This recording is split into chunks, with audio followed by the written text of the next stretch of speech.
My parents' Christmas tradition unalived my 6-year-old sister. Every Christmas Eve, our family performed the Angel's Flight, a horrifying ritual where Dad made us jump from our second-story roof onto the snow-covered driveway below. He claimed it represented faith, like angels descending from heaven. Mom filmed everything for her YouTube channel, Faithful Family Adventures, which had 50,000 subscribers who praised our authentic Christian tradition. The rules were non-negotiable. Jump blindfolded, arms spread like wings, trusting God to protect us. Dad would pile snow beneath the landing spot, but never enough to actually cushion the fall. Faith means accepting risk, he'd preach while adjusting camera angles.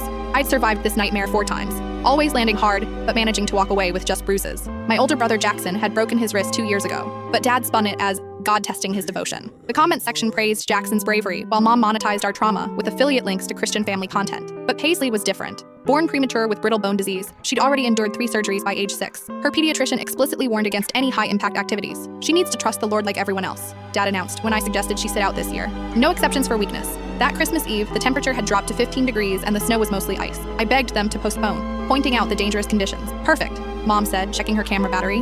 The viewers love authentic winter content. Paisley looked terrified as Dad carried her up the ladder. Her tiny frame shook as he positioned her at the roof's edge. I don't want to, she whispered, tears freezing on her cheeks. Angels don't question God, Dad replied, tying the blindfold around her eyes. Jump when I count to 3. I climbed up after them, desperate to intervene. She's too small, look at her. Get back down, Mom shouted from below. You're ruining the shot. But I refused to move, stood between Dad and Paisley while he counted down. 1, please don't make me, Paisley sobbed. 2, I grabbed her hand, trying to pull her away from the edge. 3, Dad shoved me aside and pushed Paisley off the roof. The sound of her impact will haunt me forever. Not the soft thump we'd grown used to, but a horrible crack that echoed across our yard. She lay motionless in the icy snow, her leg bent at an unnatural angle, blood pooling around her head. I jumped down immediately, landing hard but ignoring my own pain. Paisley wasn't moving, wasn't breathing normally. Call 911, I screamed. Absolutely not, Dad said, climbing down the ladder. She just needs to walk it off. But when he tried to lift her, her neck twisted wrong. That's when Mom finally stopped filming. The paramedics said she'd suffered multiple fractures and a severe head injury. The impact with the frozen ground had been like hitting concrete.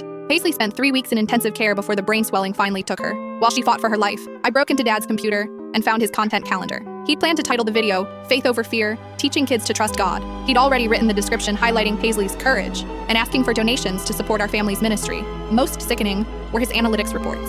Videos featuring our injuries and pain consistently generated the most views and revenue. I screenshot everything and sent it to the police, Child Protective Services, and local news stations. I also posted the evidence on Mom's YouTube channel before they could delete it. The arrest happened during Paisley's funeral. Dad was charged with child endangerment and involuntary manslaughter. Mom faced accessory charges. The YouTube channel was terminated. Their followers discovered the truth and destroyed them online. I live with my grandmother now, whose only Christmas tradition is staying safely indoors with hot chocolate and board games. During Dad's trial, he claimed he was just trying to teach us faith. You taught us fear, I told him during my victim impact statement. Fear of the people who were supposed to protect us. He got 12 years. Mom got 6. Now our only Christmas miracle is being alive to see it.